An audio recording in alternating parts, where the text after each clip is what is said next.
in the history of politics, maybe even greater than mine. The history of Canada and the U.S. is we're stronger when we work together, and there's many opportunities to work together. And I won't say this about Mark, but I didn't like his predecessor. I didn't like a person that worked. She was terrible. Having met with the owners of Canada over the course of the campaign last several months, it's not for sale, won't be for sale ever. I say never. I've had many things that were not doable, and they ended up being doable, and only doable in a very friendly way. Have you asked the president to stop calling Canada the 51st state? Yes. Today. Okay, specifically, what did you ask him? Exactly what you just said. The highlights there from that high-stakes and long-awaited meeting between Prime Minister Mark Carney and U.S. President Donald Trump. Welcome back to a special edition of Power Play. I'm Vashi Capellos, live in Washington this evening. We've got a lot to talk about with our front bench. With me tonight, former New Brunswick Liberal Premier Brian Gallant. He's now the CEO of Space Canada. Former federal Conservative Cabinet Minister and MP Monty Solberg is here. He is the CEO of U.S. Public Affairs. And CTV News political analyst and former leader of the federal NDP, Tom Mulcair, rounds us out this evening. Hi, everybody. Very nice to see you. Thank you for making the time. Brian, I'll start with you because so much is being made about the fact that Donald Trump didn't call the prime minister governor, that he didn't seem to openly disparage him, that he wasn't, quote unquote, Zelensky'd. How much stock do you place in that?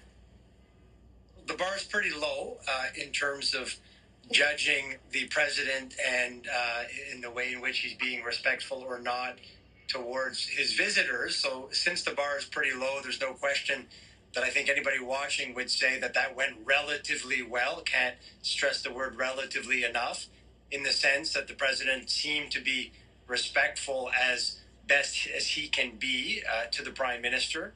Certainly from the prime minister and his team's point of view, I'm guessing that in itself is seen as a relief and probably even a win. I know the media is talking a lot about the 51st state angle, as they should, don't get me wrong.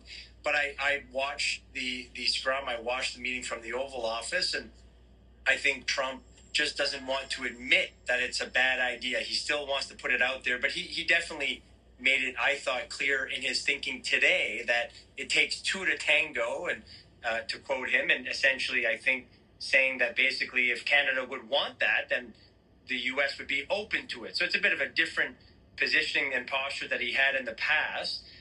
And from that, though, he couldn't help himself, though, right? He obviously went into great detail as to why he thought it would make sense for Canada and that Canada should want to tango. And then the Prime Minister, I thought, did a very good job of interjecting in a very limited capacity at the right times, but very forcefully. And he did so, of course, on those comments and on that topic. So I think he handled it quite well.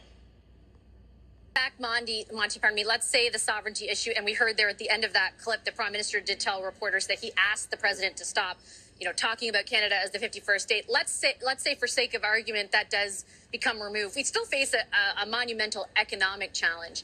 And we also face somebody who isn't reliable, right? Who signed a trade deal and then contravened it on multiple occasions over the last few months. How problematic is that? Like, even if we do embark on these negotiations, can we ever really rely on what we get from Trump? Well, it's definitely problematic. It's always a circus when we're dealing with President Trump. Definitely a political victory for Mark Carney and saying that Canada is not for sale and telling the president that he doesn't want Canada to be referred to as the 51st state. That's all great, but, the real important thing where the rubber meets the road is on tariffs, and those tariffs remain in place, and there was no real indication that any of that is going to change anytime soon. So in the meantime, Canadian workers are vulnerable to layoffs, and, until we get that addressed, we really don't have a real victory. The next step, of course, is to get on to a Canada, U.S., Mexico trade agreement and rework that. But again, the future of that is quite murky, and lots of headlines today, lots of crazy talk. But really, where are we? Have we moved the ball down the road very much at all? I'm just not sure. Even Tom, the idea of those talks being trilateral seems to be dissipating because all of the discussions today were about a bilateral relationship moving forward. So that will be, I guess, one thing to keep our eye on. Your read on how this meeting went and if it's meaningful. Oh, the meeting was extraordinarily important, and I don't think it could have gone much better for Mr. Carney and for Canada. No question that Donald Trump is always going to be Donald Trump. There were unpredictable things, there were outright lies about subsidizing Canada and so forth. But overall, Trump was able to pass his messages, and Carney was able to do the same. But I think you've zeroed in on the key issue, which is how do we renegotiate a trade deal that is among three partners, Canada, the United States, and Mexico, when Trump is not respecting his own signature on the deal that he wrote and boasted about. Today, he reiterated his line that not only was NAFTA probably the worst trade deal in the history of the United States, it was the worst trade deal in the history of the world, he told us. So that's why he had to renegotiate it. So now he's trying to find some sort of way to justify the fact that he's not respecting so many of its provisions, and it came in this form. He said, well, there was this horrible person, obviously referring to Chrystia Freeland, who was there, and then he stops in the middle of a sentence. You can realize he's sort of thinking, well, I always win negotiations, so I can't say that she won, but I'll say that she was involved and we didn't get it the exact way we wanted. So now we're going to have another deal because that one was just transitional, which is fine if you can get Trump to a place where he can respect his word. And that's where there was a very Sibylline reference by Mark Carney saying, we're going to look at that, but if we're going to come to a deal, it has to be a deal where it's going to be clear that you don't have these outs. Like, how do you don't get to claim that it's fentanyl. You don't get to put a 100% tariff on films made in Canada and say that's national security, because those are the excuses you can find in those agreements. So those are going to have to be worked on. That was signaled somewhat mutedly, but signaled nonetheless by Carney. That's the starting point. You want another deal? Fine. You want to work on it? Fine. There are irritants in there for you? Fine. But we're going to come up with a deal where you can't tear it up page by page the minute you feel like doing so.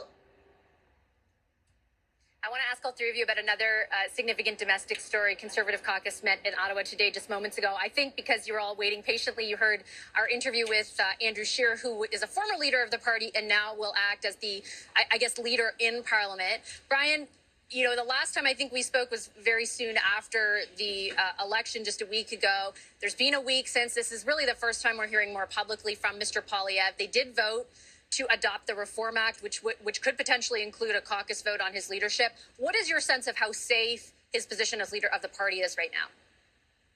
Well, we spoke about this on the panel last week. I think there was a bit of a consensus of the panelists that he had some great arguments to use as to why he should be given another shot, but we all recognize that past leaders have not been given that opportunity, and of course it was all made a little more complicated by not having a seat. A week is a long time in politics, and he, I think, has benefited from the idea that there is now a pathway for him, theoretical at this point, but about to become pretty practical, it would seem. And on top of that, the Prime Minister saying that he would call a by-election as early as possible to allow him to get the chance to take a seat in Parliament. So I think that has helped him quite a bit. And of course, I was thinking about it over the last few days. I mean, there's no question that he has, again, a lot of statistics that he can use to sort of bolster his argument. And we've heard that from Scheer and from Poilievre himself this morning. And those are fair comments. I think also the base of the party is very much behind Poilievre and probably very emphatic, right? They're very sort of keen to support him. And I think we saw that during the campaign. We were all a little confused because the polling had the Liberals ahead, but he had these sort of huge rallies with lots of supporters all jazzed up. So I think I've been thinking about that. And over the last few days, I'm sure as caucus members in the Conservative Party spoke to people in their ridings, a lot of Conservative organizers are supportive of Poilievre. So I think he has a good shot. And I think the pathway of having a seat is going to be very helpful. On a side note, it was interesting to see Scheer not say the words leader of the opposition. I mean, that's what he is. He's going to serve as the leader of the opposition. So it's very interesting. And I don't know as to why they think that would be a big issue. But nevertheless, I think the pathway's there for him. Nothing is a certainty, but we should know more over the next few days. I've just got exactly 2 minutes left. I hope to divide it equally between you, Monty, and Tom. Monty, do you think he'll stick around? Yeah, I think Pierre Poilievre is in this for the long run. But it's not going to be easy. You've got a new prime minister in place, and the circumstances have changed. And I know, Vashi, you were trying to get at that. I think it's probably quite likely we'll see a bump in the polls for Mark Carney after today's, pretty successful visit to Washington. And so how do you maintain control over your caucus in the months ahead when maybe the prospects aren't quite as rosy as they were under Justin Trudeau? I think that's going to be his long-term challenge. Last word to you, Tom. I think one of the reasons, to answer Brian's question, that he's not using the title leader of the opposition is that comes with Stornoway. So as long as Poilievre is the leader of the party, he can argue that he gets to keep Stornoway until he gets in. It is very gentlemanly and high road on the part of Mark Carney to say, no political games. I'm going to give him his by-election as soon as he wants. There might also be a little bit of strategy involved in that as well. I can't see any reason why the Liberals would want to get rid of Pierre Poilievre rapidly, and that could turn things around for them. We'll see whether or not they put in the Reform Act, Michael Chong's bill, and give themselves within caucus the power to review the leadership of Pierre Poilievre. And I think it would be appropriate for both Mr. Scheer and Mr. Poilievre to start mentioning the fact that it's the members of the party under the constitution of the Conservative Party who get to vote on whether or not he continues. They keep saying, no, he's staying. No, he's decided to stay. He's decided. I know more than most political folks about letting the party members decide and how that can go. So I think that they should have the modesty to keep referencing the fact that it's the members of the Conservative Party who have the final say in all of that. I'll leave it on that note.